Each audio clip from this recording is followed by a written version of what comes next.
Hi, and welcome to It's Not That Bad, optimistic movie reviews for optimistic people. That's Chad Ekowitz. And that's Simone LaRue. And as always, this is the podcast where we teach you how to appreciate bad things for goodness. It's the holy podcast. Praise be to Jesus. Am I right, Simone? It sure is. Praise be. Praise be. Hallelujah. What's your favorite psalm? That would be Psalm 19. Great psalm. Thanks. I don't know which one that is. Neither do I. Someone's gonna go back and it's gonna be like, never suffer a witch to live or something. When stoning a whore. Are you Googling Psalm 19? I'm 100% Googling Psalm 19. Psalm 19 is the 19th psalm of the Book of Psalms. I mean, that's Great. pretty self-explanatory, What is it, so that's though? good. Psalm 19, the chief musician, a psalm of David. The heavens declare the glory of God, and the firmament steweth his handiwork. You know what I'm going to do? I'm not going to read the whole psalm. Thanks. Because this is not the podcast for that. No, And, sorry to our religious listeners. We fooled you. You got punked. You're duped again, you idiots. Chad's not even Christian. Haha. I'm with the true religion, the right one. You'll see. You'll all see. Right, so what movie are you doing today, Simone? I am going to be talking about a nostalgic favorite of mine, the Lizzie McGuire movie from 2001. Is it 2001? Yeah. I thought it was much earlier than that. That makes me so much happier. 20 years ago, almost, that fashion was perfectly acceptable. Don't say things like that. Don't say 20 years ago. That makes me really sad in my How heart. old are we? That's just almost 20 years. That's fucking outrageous. Yeah. Speaking of showing your age, what movie are you doing? I am doing Fanboys. You and your segues today are you're just on it. Thanks. I am doing Fanboys, which is an Ernest Cline written film. You know, as our listeners may or may not know, we are huge fans of Ernest Cline. Don't you have a tattoo of him on your neck? I do, and it's just basically about how the only girls worth receiving respect are nerd girls. Yeah, and that they should all sleep with men who are nice guys. Yes. Because they're nice guys. That's right. So, it's a very big tattoo. Yeah. It basically spans the whole It's of my your whole neck and down onto my shoulders. Because that's the only way that women deserve respect. Yes, if they get all your Star Wars references. Of course. So yeah, but definitely not fucking Trekkie references. But we'll get into that. Well. So tell me, Simone, what are you drinking today? Let's decide on order. I am drinking a red wine. I do not know the percentage, because I don't have the bottle with me. But it's a fancy red this time, fancy-ish. It's Rudeberg. Ooh. And it's nice. And it's nice. That's good. When you said you didn't have the bottle, I'm just imagining it's like on a puddle on your floor, and you're just like slowly licking it up. Well, I've got a long straw. Yeah, and it's mixed with like Oliver's hair. I've still got the bottle, so I'm drinking out of broken fragments. Yeah, the label's been ruined, but it's still got shards of glass in it, which just add a little bit of an extra bite to it. Nice crunch. Delicious. Bit of extra minerality for the wine snobs out there. Oh, nice. How fancy. Oh, she's been to a lot of wine tastings. There you go, minerality. What a word. You're I the just best. throw words around when I do taste. Just to look professional. People agree with me, like 98% of the time. I'll be like, this is very Superb. green. And they'll be like, yeah, you're right. Very Just green. said a color. That's so beautiful. Anyway. You are living your best life, and it makes me so happy. Thank you. It makes me happy too. What are you drinking? I am drinking Grove Manor. Oh. It is a fruity rosé. I've decided that rosé and me are best friends. I did not know you were a 17-year-old girl just getting into wine for the first time. You know what? Shut up, first of all. Second of all, the other day, we were just buying booze as a team. And I left the petrol station with a big bottle of Smirnoff Ice. And the one girl on our team just shouted out of the window of the car, "You big homo." And I was like, that's First of all, pretty that's accurate. offensive. Well, no, it's fine because the other gentleman on our team is actually gay, so he allowed it. Oh, okay. Because let's be fair, a big bottle of Smirnoff Ice is pretty. Pretty gay. It's pretty gay. I don't know. I've seen gay guys pick out better drinks. The attachment of Smirnoff Ice to being gay is derogatory to being gay because of Smirnoff Ice. Yes. Not because it's just offensive in a negatizing way of gay people. Yeah. So yeah, I've decided that I like watered down alcohol. That's my life now. Are you okay? So fruity rosé is my life. I'm all about rosés. It's just such a wonderful thing. I can drink a whole bottle of this and then go for a run later. This is the alcohol of the high-functioning alcoholic. Oh my god. This is a cry for help if I've ever heard one. I can still, study my law and do rosé. Is this what dreams are made of? This is what my dreams are made of. I'm soaring, I'm flying. Other lines from that song? That's a different song. You're going to High School Musical now. I always go to High School Musical, as everyone should. So this is a 7.5 volume rosé. It's delightful. It's just like fruit punch. Absolutely genius. I'm very happy for you. Thank you, but you're really not. You're a bit worried. I'm extremely concerned. I will be phoning your mother. My parents are in Amsterdam this week. The fuck is that about? It's nice. My dad was like, he even sent me that he had the audacity to say to me, "We wish you were here." I was like, "No, you fucking don't. Don't lie to me. It's fine." So yeah, they're in Amsterdam. You can phone my mum. I know you're terrified of her, so it'll be a very short conversation. Hi, I don't want to bother you. I know you're very busy. So beautiful. So fantastic. Please don't raise your voice. I'll cry.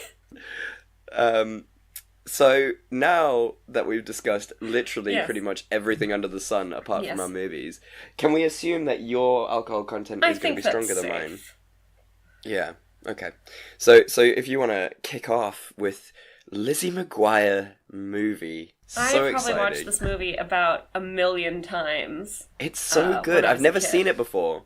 I had never seen it before this moment. So it's been a wonderful week. I'm so glad that you could experience it. Me too. And with fresh eyes as well. It was lovely. Okay. Ready? So excited.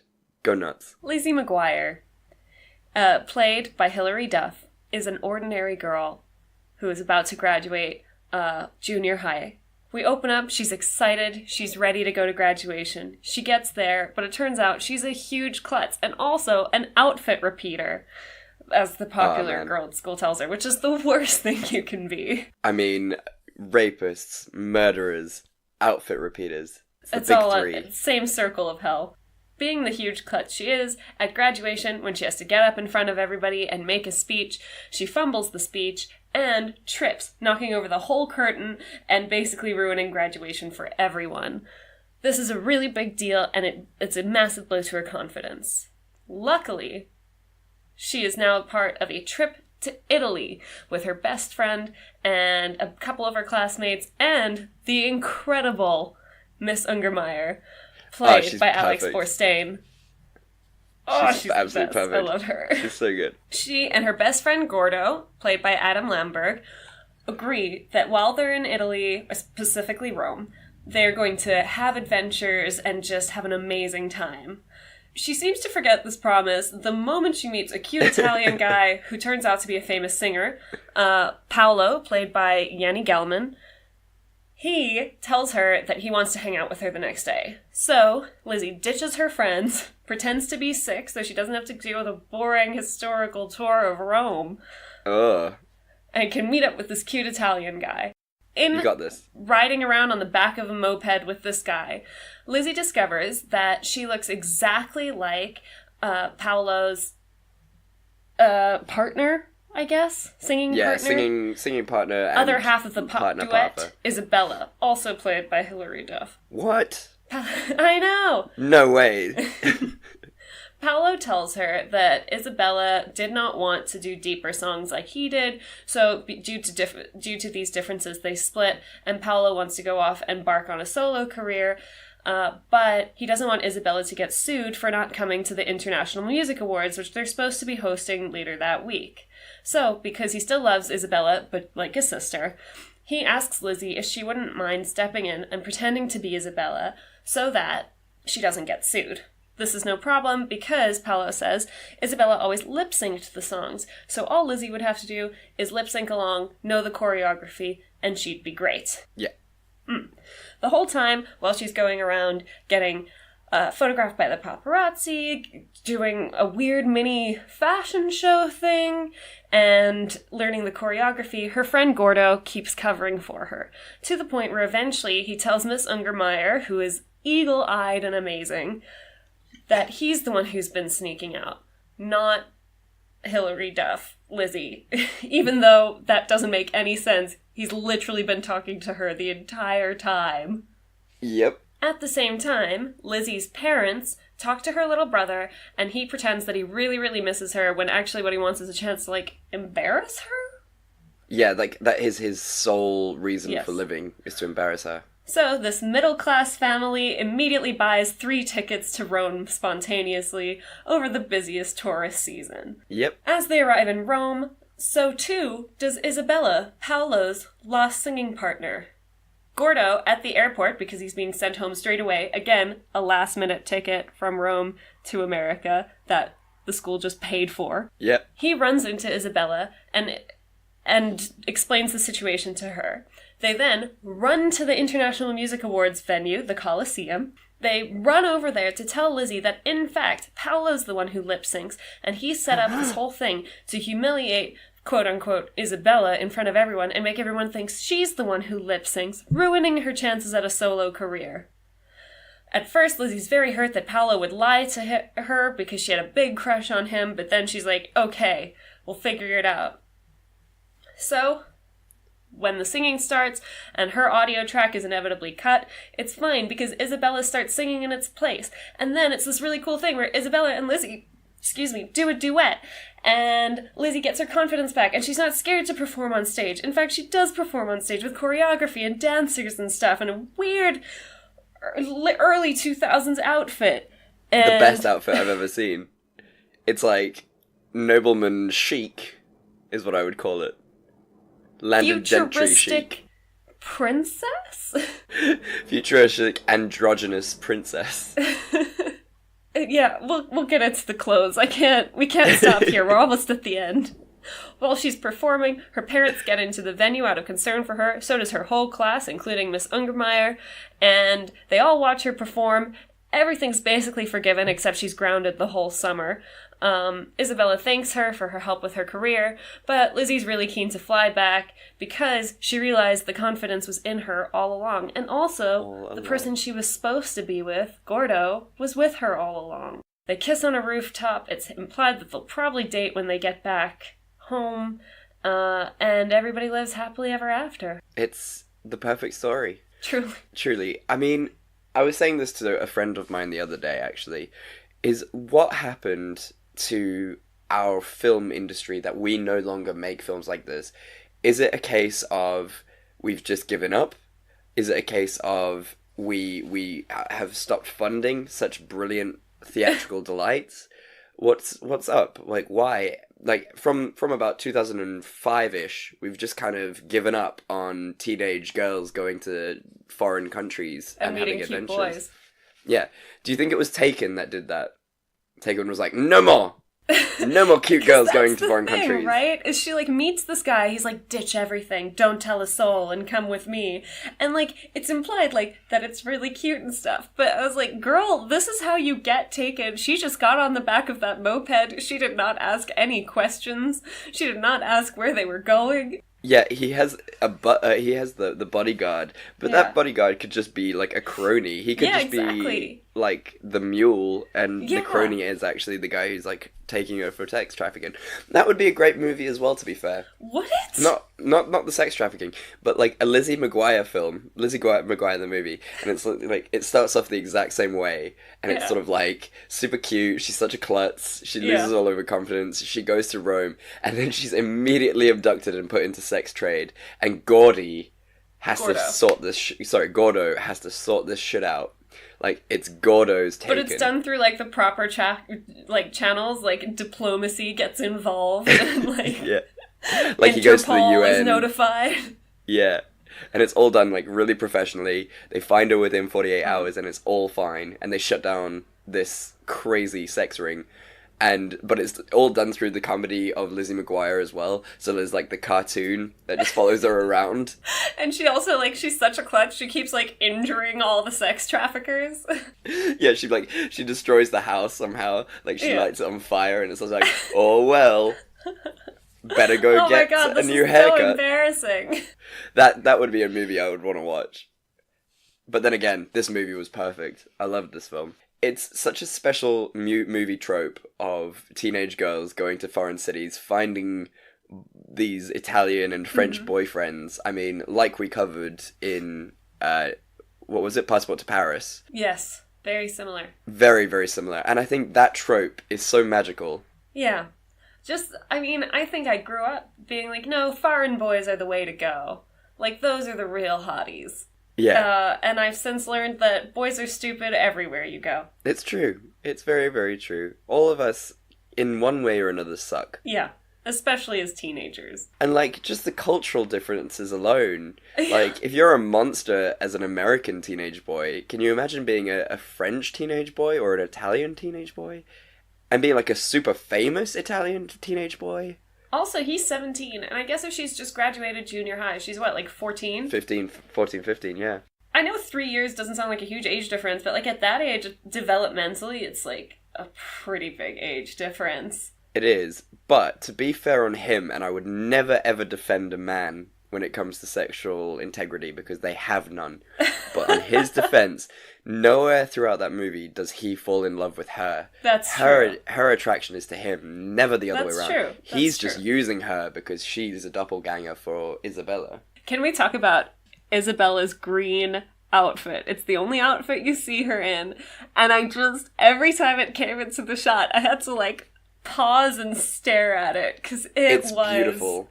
It's a beautiful next dress. Level. She comes out of their airport, and I thought she was a voodoo queen.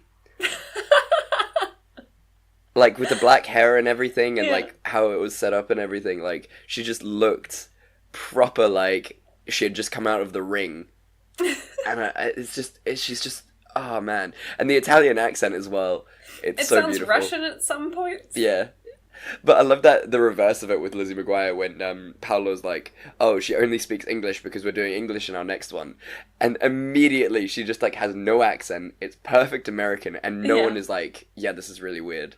Yeah, no one's like, how is she speaking how are you fluent? Flawlessly, yeah. So what would you say was your favorite scene? Oh man, where to start? Actually, I'm not even fucking joking. Miss Ungermeyer is the fucking best. She's ace. I love her. Good. Like, at the time, you're supposed to think that she's, like, kind of a killjoy and stuff, but, like, I get it. You were trying to get a bunch of junior high students through Rome. You've got an itinerary. No nonsense. You've got your microphone. She includes stops for gelato in the itinerary. Yeah, which was pretty badass. It's really fun. I love that she was just like, now Italian ice cream has more sugar content than American ice cream. Honey, no. So I'm gonna get extra. And I was like, that's a fucking ace statement. Like, well done. Alone on that. It's not true. She deserves a whirlwind romance with Sergei the bodyguard. How cute was that? I loved it. I was like, girl, you get your Italian romance down. Yeah. Do it. Ah, she's perfect, and Sergei is great as well. And he's so quiet and like reserved about it. He's so respectful, which is just really nice to see. He's never forward about it. And like, it feels like, you know, with a lot of these films, there's the trope of there's always like the evil character who's always also just another nationality, sort of like. Yeah. So if you think about the Christmas Prince, there was the English guy. If you think about Passport to Paris, it was the American embassy guy. And it felt like they were starting to do that with Miss Ungermeyer and also the fashionista, who was just like, I'm going to figure you out. Why are you so different from Isabella? And it was just kind of completely glossed over. I'm so glad. No one tried. And that's sort of the beauty of this film, is like, It was just like, we're gonna just scrap that trope. Yeah. She's just gonna have the best time in Italy. Right up until the end, where she learns it was all a lie. All a lie. And Paolo is just a using dick. He is a using dick. I thought the Gordo relationship was a bit like, I think that might be a scene that could have saved it, as I would have liked to see them hanging out a bit more, like, even if, like, she'd met up with him for, like, lunch while she was in Italy, hanging out with her cool new Italian friend, if she'd just been like, hey, like, let's grab some pizza together, or whatever, and we could actually see, like, how much better she gets along with him than with this, like, random Italian dude, you know? Yeah, exactly. Like, she purely falls in love with him because he's Italian. Yeah. And he's kind of cute. He's okay. I mean, he's not gorgeous. He's not, like, my type or anything, but... No. He's a liar, which is no one's type. Yeah, it shouldn't be anyone's type. Don't trust liars, kids. That's your message, especially if they're Italian. What? They're the worst kind. Your inner Brit is really shining through. No, I would never. I love Italy. I love Rome. I was in Italy for a month in last February. It was the best. Rome was gorgeous. Rome is such a lovely city. I love Italy. And I'm Italians. a huge fan. Yeah, most of the Italians are lovely. I mean, some of them are not great. You can say the thing about any nation, though. That's true, except for the French. The French are awful wherever they are. You're legally obliged to say that. No, it's from experience, Simone. I will defend this point to the death. I've met lovely French people. I've met French people in Africa. They were awful. I've met French people in New York. They were awful. I've met French people in France. They were awful. Once, I was on a plane, and there was a French child behind me, and you know what? I was playing with him, and you know what he did? He spat in my hand, Simone. He full-on just spat in my hand. So you know what? Fuck the French. I'll say it here. Oh boy. I'm gonna have to edit a lot of stuff out of this podcast. No, let it be known. The war begins now. Little do we know it's like an untapped podcasting market that we've just completely... Yeah, it's actually one of the biggest podcasting countries in the world. Yeah, I wouldn't even be surprised. Yeah, that would make sense. Damn it. Catch you next episode issuing an apology to all French people. In, like, perfect French as well. Yeah.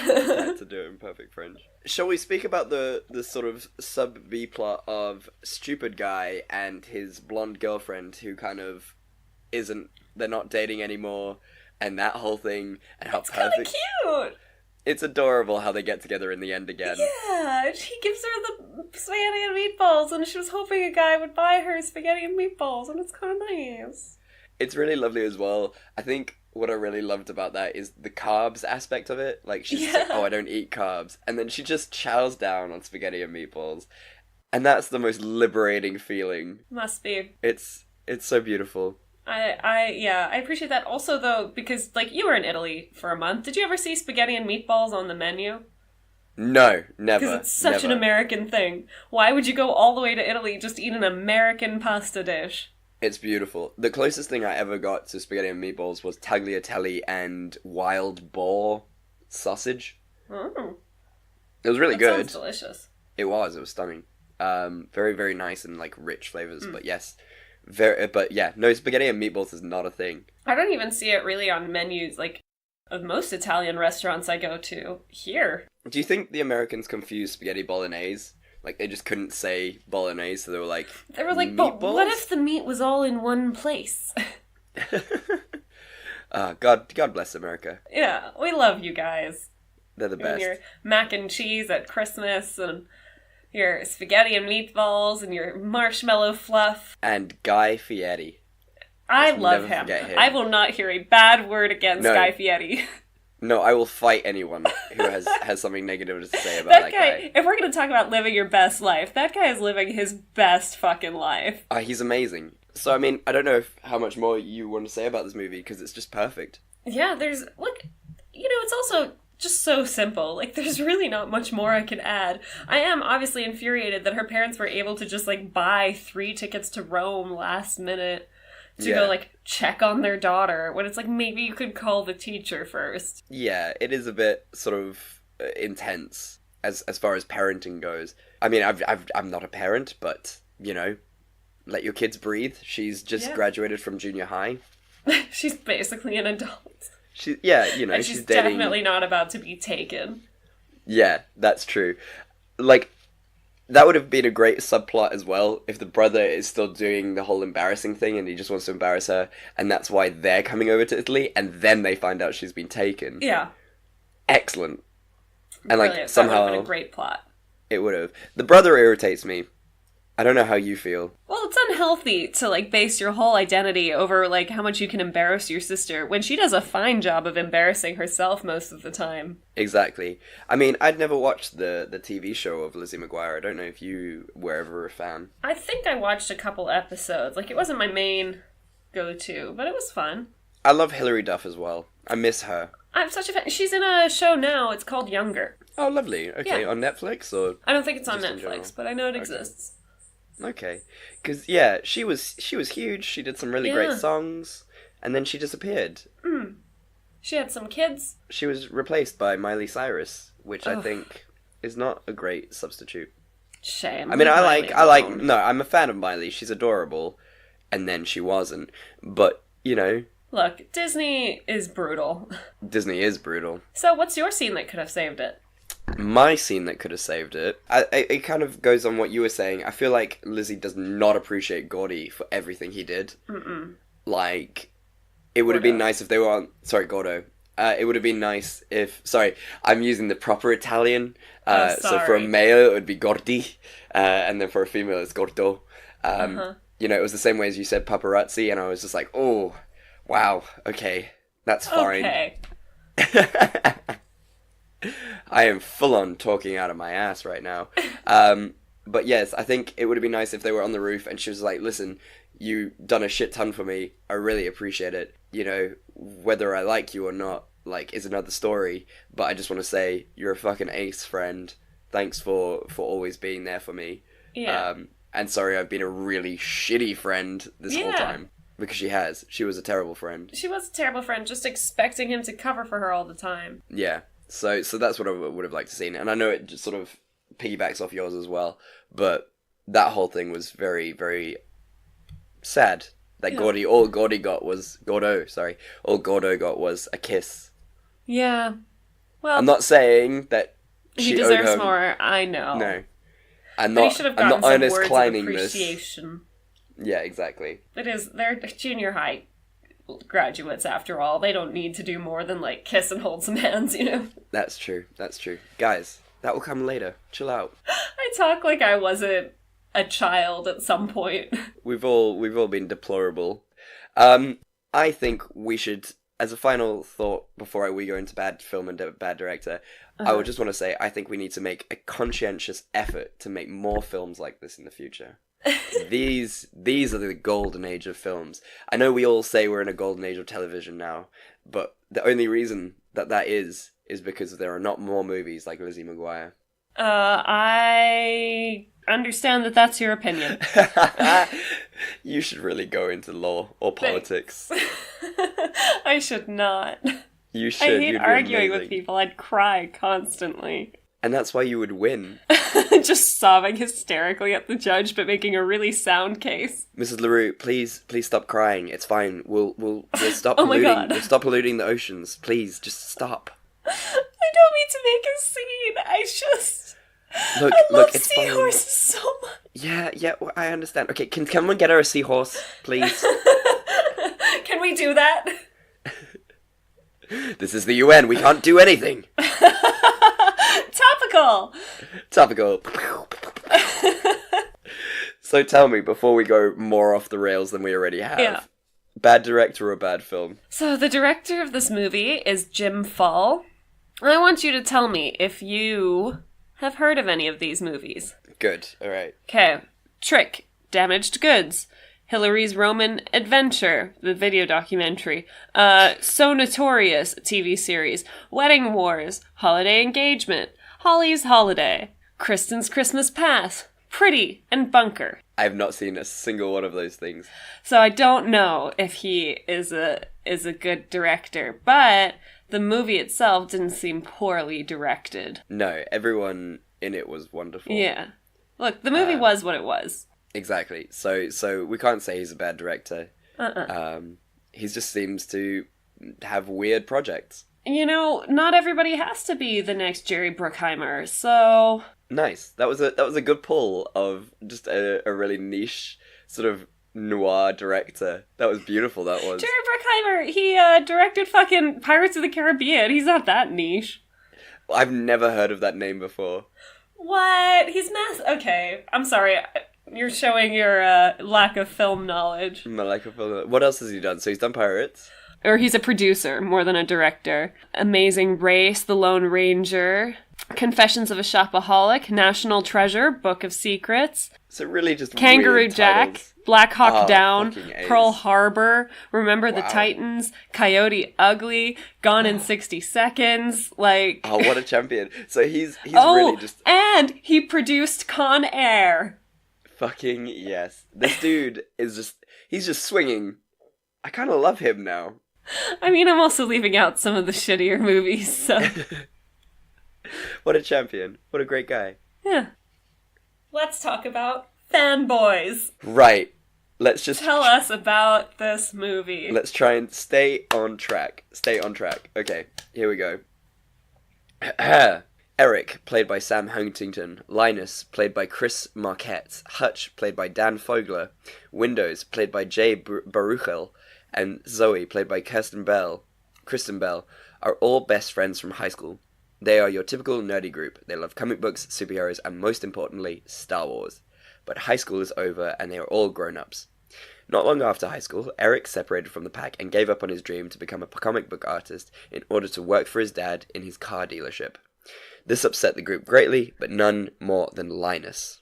The gang meet up one fateful night at a Halloween party thrown by one of their old classmates.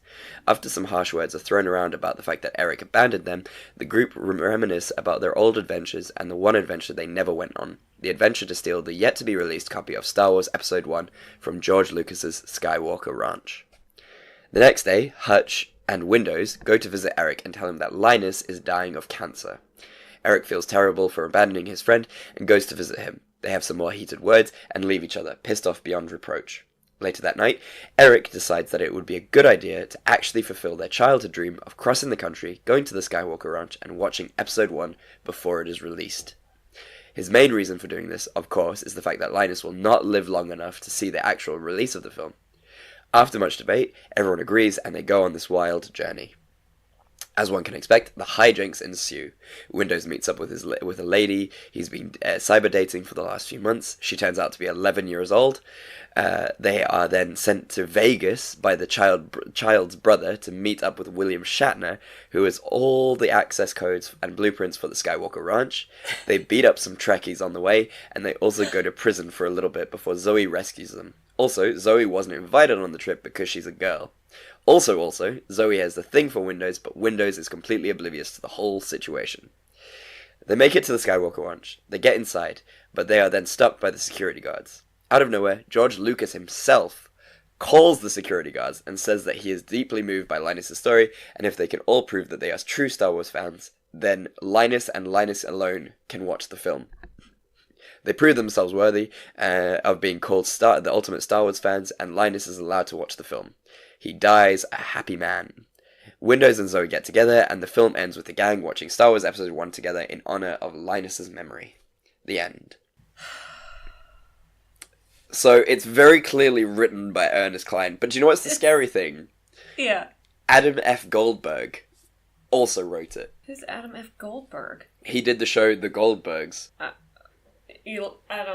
don't know that show. What? It's a great show. You should watch it. He's also friends with Dan Harmon. Dan Harmon kind of made him famous. Okay. So, it's just surprising that Adam Goldberg is involved in this. Sort of like, he's kind of more intelligent and sensitive to the fact that women are actually people. Yeah. Unlike fucking Ernest Cline. Can I? Okay, I'm just gonna... Do it. I'll just go into Rip it. into him. Because even if I hadn't fucking known that Ernest Cline had written the script before I watched it, I would have figured it out during, because it's exactly the fucking same as Ready Player One. It's just random wink and a nod nerd references and no actual substance for the characters or to the plot. There is no character development throughout the entire movie. No. The only woman who's worthy, quote unquote, of getting respect is Kristen Bell's character, because she's a nerd girl too, but she's also like cool, and she like shows people her boobs and like knows about sex and stuff.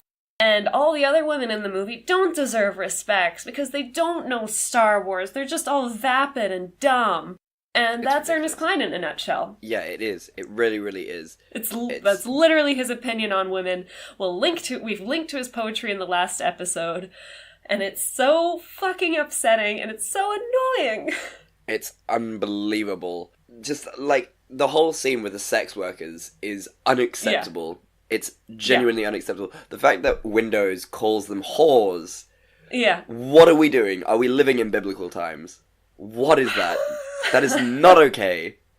Especially because, like, the one just gave Windows, like, really good advice. Yeah, proper. And then he's just like, oh, she's just a whore. I was about to give her my time and respect because I thought she'd willingly have sex with me, but it turns out I'd have to pay her. How unacceptable. I am a man. Unacceptable. Ridiculous.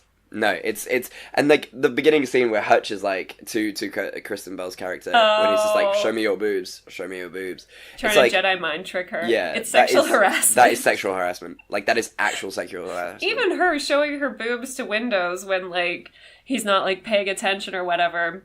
It's kind of sexual harassment, too. But because she's a woman, it's funny. Yeah, women can't sexually harass men. Don't be ridiculous. Outrageous. I love that Seth Rogen was in this. Adorable. He's so good. That was one of the parts I really enjoyed about this film, is the hatred for Trekkies. I hate Star Trek so very much. Are we still doing that? Look. Are we still dividing nerddom down those lines? We're not. The only thing we can all agree on, Simone, in all sincerity, is that Firefly sucks. Oh, fuck you. I will fucking fight you. I knew that would get a reaction from you. Joss Whedon is a fucking genius. I knew you wouldn't be super happy that I said that, so that's why I did it. My fists are clenched. You're ready. Rage.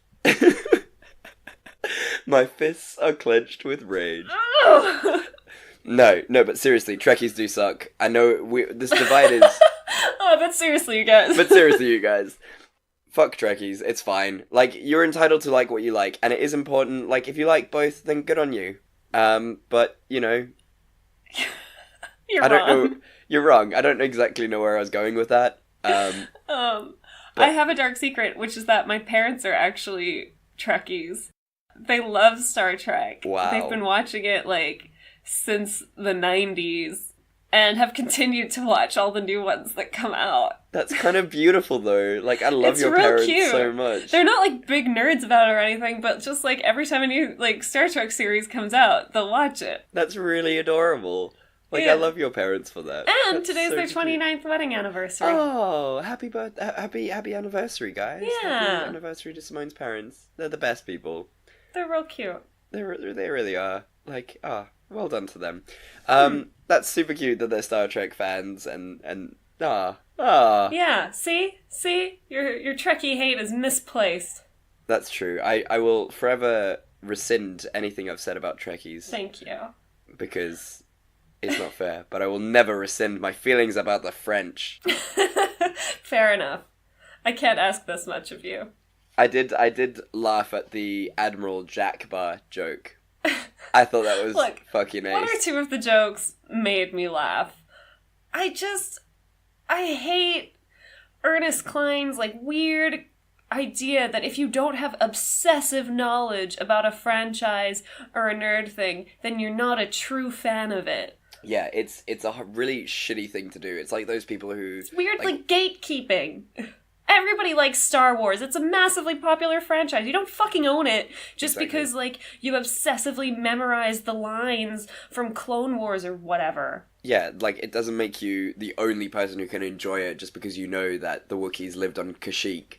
Like, these aren't things.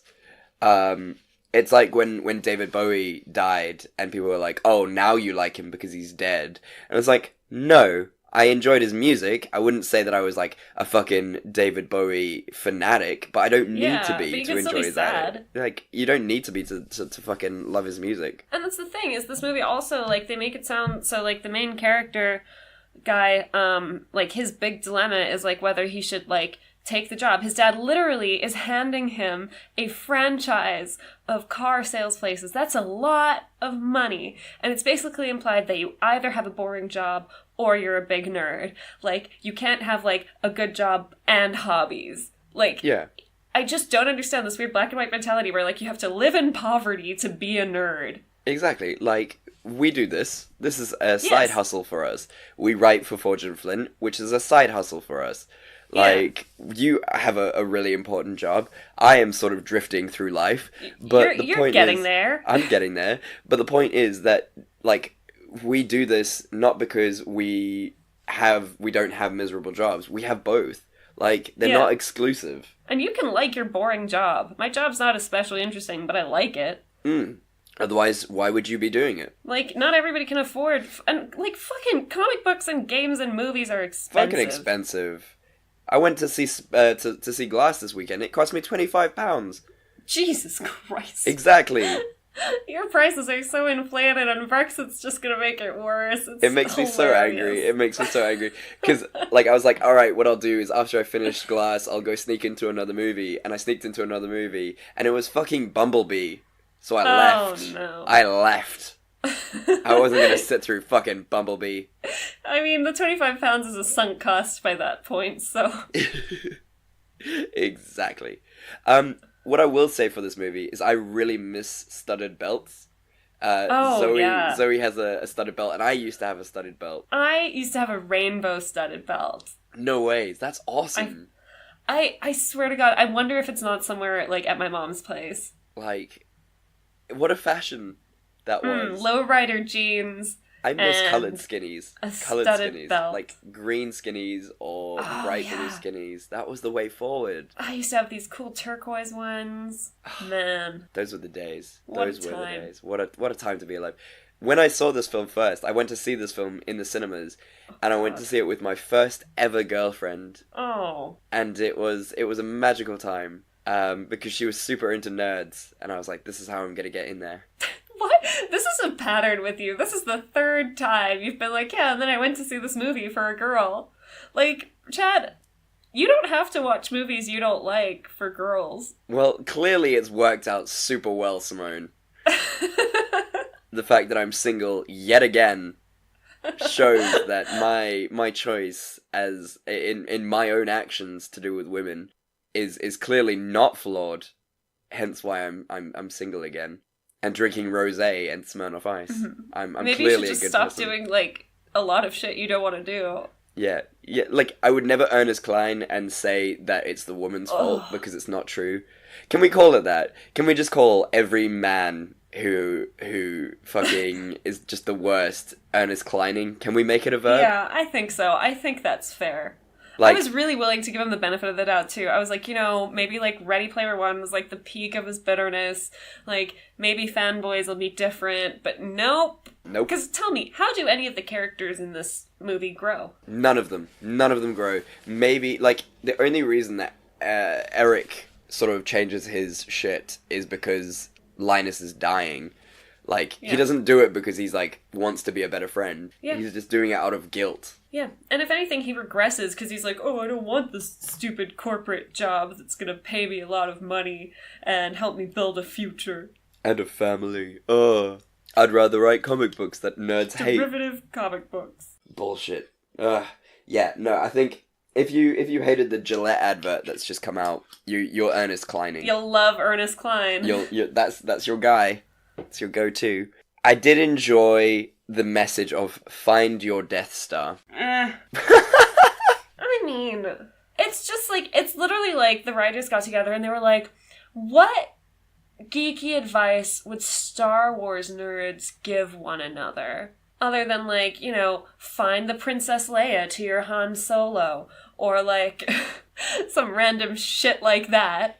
Wow. I'm trying to lift us back out of this negativity. Sorry, I'm just very negative about Ernest Cline. I will say about this movie, if you're a Star Wars fan, you'll enjoy some of the references. There's a sneaky cameo by Carrie Fisher. Yeah, she's a doctor in this, which is surprising because I'm pretty sure the Ernest guy Cline... who plays Lando... Billy D. Williams. Yeah, he's in Billy it. D. Which is fun, I guess. William Shatner's in it. That's cool. George Lucas is not in it, even though the whole plot is trying to get to him, which, It is funny that he douchey. is on the phone. Like, he is actually... Like, that was the best bit. And there are 2 cameos from people who were gonna be in Brooklyn Nine-Nine, which made me really happy. The guy who plays Charles Boyle is one of the policemen. Yes. And fucking, the Pontiac Bandit, Doug Judy. Later on, I was like, oh, you guys... It is beautiful to see, and like the fact that Dan Folger is in this makes me really happy, because like I saw him in this, and then like he came out in Fantastic Beasts, and he was in something else before that, and I was like, oh, it's that guy. I really like that guy. He's a good actor. Yeah. He's so funny. His character in this was horrific, but I mean, what can you do? I mean, he was willing to lie to a woman about being rich so that he could have sex with her, which is sex by coercion, which is rape. Yeah, I was about to say, but, it's hilarious. It's hilarious because, like, he's chubby and not intimidating, and obviously he could never rape anyone. No, because he's so unassuming, and I mean, let's be fair, lying to a woman is not rape, really. But it definitely is, and you should feel 100%. Bad about yourself. I feel like we've gotten a lot of negativity out of our systems. What did you like about this movie? I have said some of those things. I liked Kristen Stewart. She's great in this. Sorry, not Kristen Stewart. That's the other one. Kristen Bell. Kristen Bell. She's great in this. She's adorable. I fucking love her. She's a great actress. I don't understand why she's not used as much as she should be. She's really, really funny. She kind of grounds the other really annoying characters. Yeah. And it's just lovely. She really manages to be like the nerd girl without being like fucking obnoxious about it. Yeah. What did you enjoy about this movie? Find something. I thought the Trekkies were really funny. In all fairness, the jokes about the Trekkies were hilarious. I liked Carrie Fisher, because she's flawless with everything. Weird that he kissed her randomly. Yeah. But I mean, it is Ernest Cline, so... It is Ernest Cline. I found it strange that, like, he's dying of cancer, but he's very ably, like, breaking into the Skywalker Ranch and, like, going on the road and all this other shit with basically no symptoms. Yeah. He's completely fine. There's no weakness. And, like, cancer medication has hardcore side effects. Like, he should at least be vomiting all the time. Like, losing his hair. Looking a little tired, a little pale. But he's obviously got one of those convenient cancers. Yeah, you know, those ones that, like, you just die looking really gorgeous. Yeah, you know, everyone knows those cancers. That's what doctors say when they give you the diagnosis. They're like, you've got the good one. You've got one of those good cancers. You're gonna die looking flawless. So with all your hair. So there you go, Linus. So okay, let's move on. What's your scene that could have saved it? Boy, everything. I don't know if there's a single scene. I don't know, I guess something with some sort of character progression. Any semblance of any of the characters growing. Any semblance of, like, an actual attempt at a plot that isn't just, like, more nerd culture references. Anything that doesn't make it sound like to be a nerd, you have to, like, do it to the detriment of every other aspect of your life. Or that, like, you can like Star Wars and all that other stuff and not also be, like, a cool person. Yeah. Here's the thing, like, I completely understand that you know, especially in, like, middle school and high school, like, if you're not, like, a cool kid, then you feel super awkward and lonely, and you retreat kind of into more of those niche things like Star Wars and comic books and stuff like that, so I think you feel a bit more, like, fierce, like, pride and ownership over it than, like, the kids that were popular and then also decide that they like Star Wars. I can get that you'd feel defensive over that then, because maybe you think it doesn't mean as much to them as it does to you. But at the end of the day, you don't have ownership over those things. Like, No. Everybody can enjoy stuff. And you can just let people enjoy stuff. And not be, like, weird and bitter about it. And, like, do other stuff with your life. Yeah, that's true. And it is sad that that is the message. But I think a lot of nerds have learned that that's not the case anymore. Yeah. And there's nothing wrong with being a nerd. Obviously. Obviously. Otherwise, we wouldn't have this fucking podcast. Exactly. I mean, this is one of the nerdiest shit you can do. But, like, you know... We don't even talk about popular movies. We literally talk about movies nobody wants to watch. Exactly. But we have normal lives. Like, we don't devote ourselves to this. I was at an engagement party last night. Like, with Harry Potter, which is our generation, like, let's be fair. Yeah. I would never, like, if someone came along now and was like, oh, I really, like, someone from, like, who was born in the 2000s. Yeah. Like, and they were like, oh, yeah, I really enjoy Harry Potter, but I wouldn't be like, no! Oh, really? Then tell me the Harry's middle name. Is it James? Yeah, you poser. You know, at New Year's, I played a game of Harry Potter Trivial Pursuit, and it really wasn't fair. I played it the other month as well. No, it wasn't fair, because other people were getting questions like, what is the curse to get away Dementors? And I was getting questions like, who is the secretary of the Ministry of Magic? Yes! And I was like, that is tough. not fair. Yeah, it's like, which Ministry of Magic official did Hermione impersonate in... Yeah, and I was like, I don't... It's not fair that I'm getting these questions and you're getting questions like, what is Fucking Ron's Alohomora. rat's name? It is a fun game, though. It is a good game. It was good fun. So, my scene that could have saved it, trying to, again, do this podcast at some point. we're trying. We'll get through it. Whether the listeners or not will, who knows, but we'll get through it. We'll find out. So, it would have been nice to have Zoe included at the beginning. Nerds are such an underdog group of people, and they should know that they value friendship, because the friends they get are so few and far between.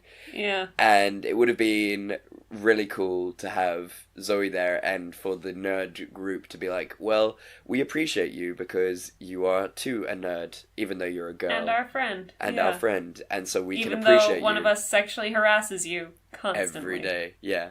It would have been really cool to see. I mean, that's the whole point of Lord of the Rings, which I assume these guys would be into, because they are fanboys. Yeah. Like, that's the whole point of the Lord of the Rings series, is to show that even the most unlikely people can change the world, such as women. Hey, who knew? Well, there were no women in the Fellowship, so let's not get ahead of ourselves, Chad. We're not talking about the standards that Lord of the Rings could be kept up to, because there are also no people who weren't white in any of Lord of the Rings. So, that we know of. I mean, let's be fair, orcs were very clearly meant to be black. That is very also, obvious. Also, Tolkien is South African, and was South African well before apartheid. Yeah, so... And in the build-up to it. Yeah, exactly. So, yeah. Yeah.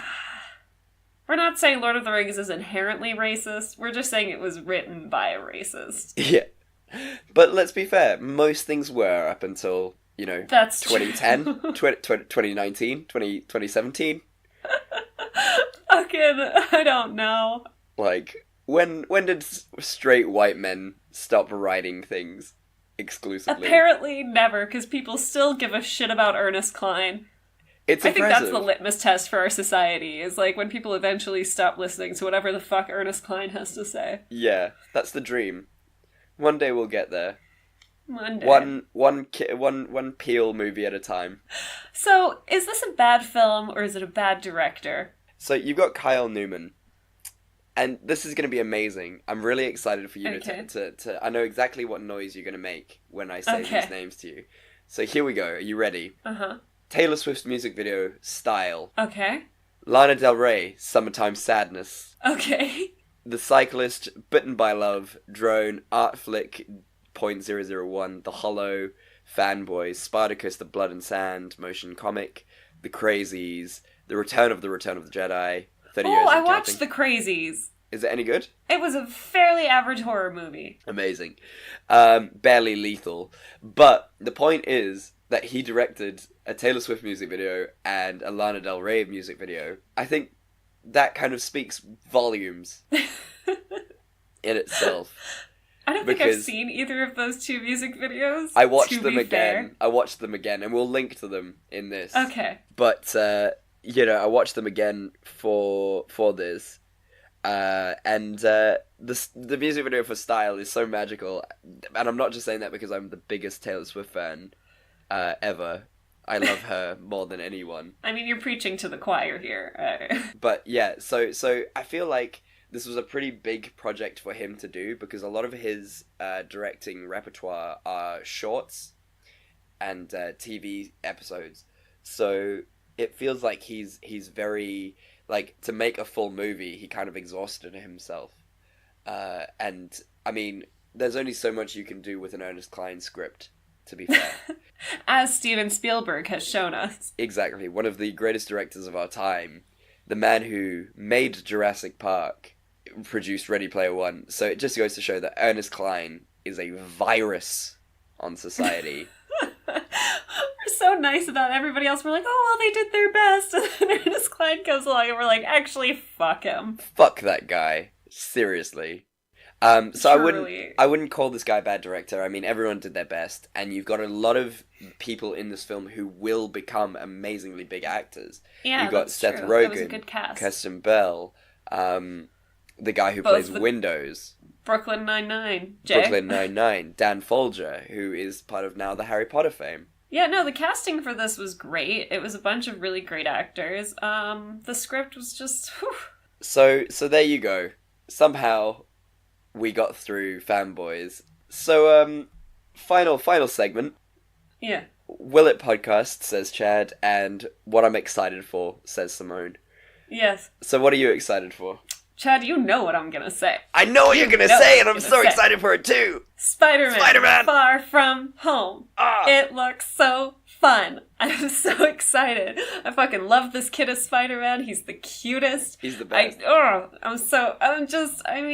Zendaya's in it. She's great. I'm gonna say 2 words for you. Jake Gyllenhaal. Fucking Jake Gyllenhaal. Jake Gyllenhaal. And after, I'm pretty sure on this podcast, we had like a whole conversation about how Jake Gyllenhaal would make a terrible superhero because he's like too good an actor. But he is perfect and lovely, and I love him. And for people who don't know, I have always had a massive crush on Jake Gyllenhaal. That's true. I have always said that I will one day be his best friend. Back when he was like a geeky kid before he got buff for anything. I loved him in Bubble Boy. Also, coincidentally, now that I've mentioned it, segue into it, Bubble Boy has one of my favourite jokes of all times. And it's no longer culturally appropriate, but it is still one of my favourite jokes. The parents write a ransom note because Jake Gyllenhaal goes missing, and they write a ransom note that says, "Give us $10,000, and we'll return your boy." Signed, the Jews. And the mother goes, "It's the Jews, Morty. They'll want more than $10,000." And that is one of my favourite jokes of all times. See, you can laugh at that. I can't. You can't, but I can. And I will link to that scene if I can find it, because it is one of the best jokes of all times. And watch Bubble Boy. If you haven't seen Bubble Boy yet, it's I think it was even out before Donnie Darko, so it's early Jake Gyllenhaal, and it is perfect. It is such a good film. Okay. Watch Bubble Boy. Spider-Man. We were talking Spider-Man. So excited. I'm super thrilled. It's going to be beautiful. And what do you think is going to podcast? I think, and it's a bit of a cop-out, because I couldn't really find anything, if I'm being honest. Yeah. John Wick 3. Oh, no. Yeah. Look, the second one was garbage. Was it? I haven't seen it. I refused, because the first one was so good. The first one is so good. And then it's just deplorable. Am I going to watch John Wick 3? Obviously. It's Keanu. I love him. He's eternal. He's perfect, and also, like, it's real good. It is real good. Like, no question about it. So, I mean, it is going to podcast because it's the third one. Even the Taken series couldn't survive the third film. No. It shouldn't have done a second. Exactly.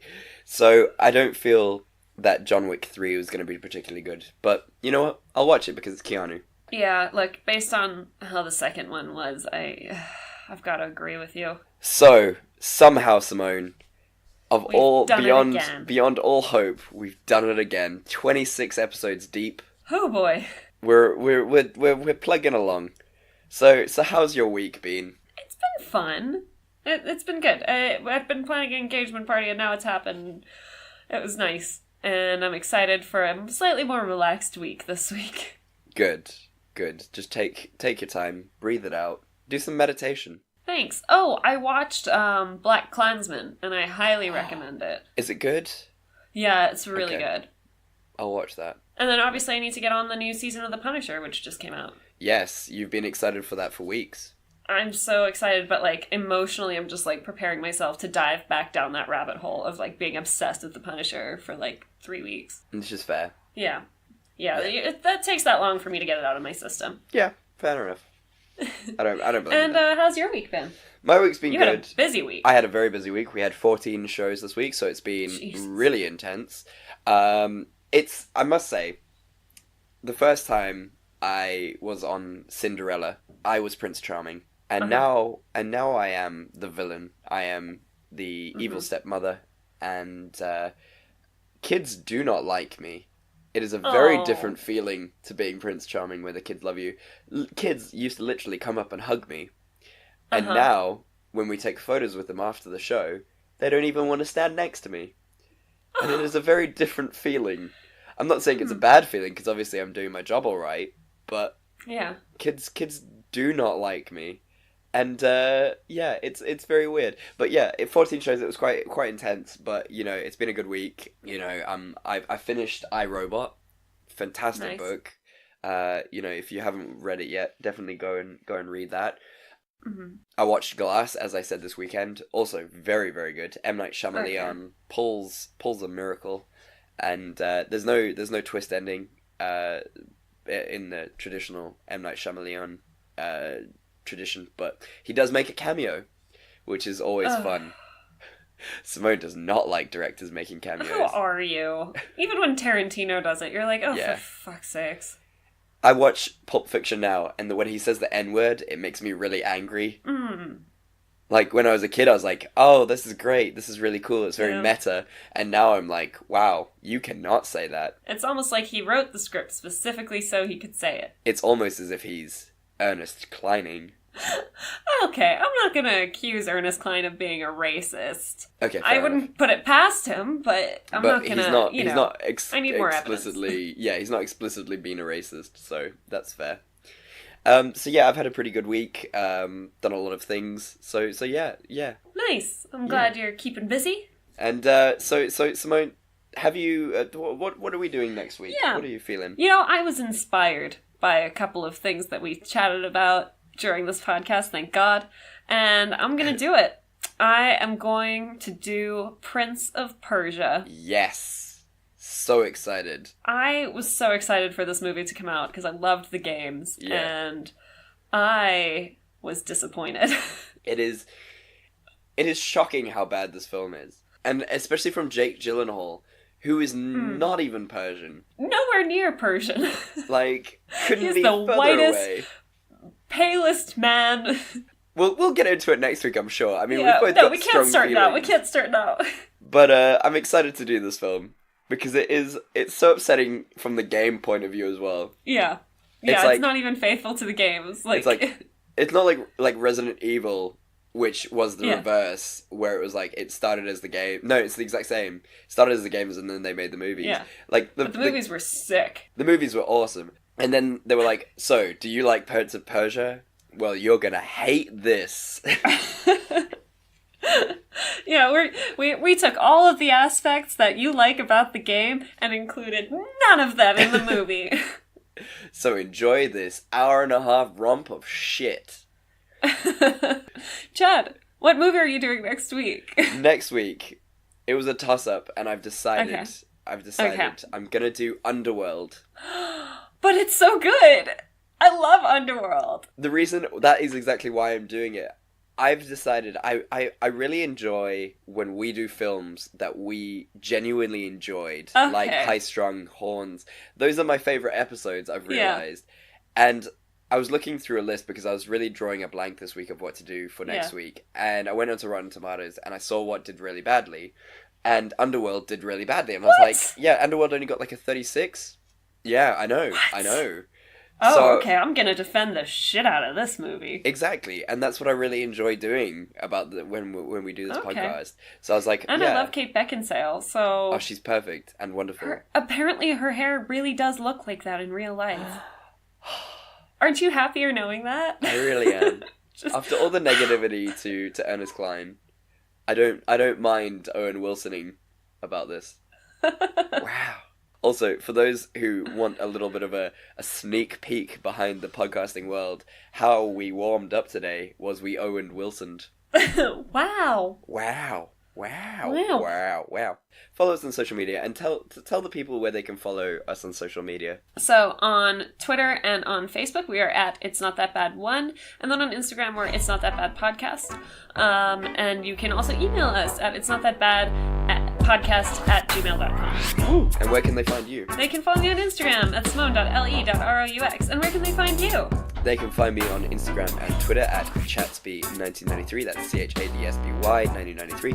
You can also find both of us on Forge and Flint, where we have our amazing articles, short stories, and poetry.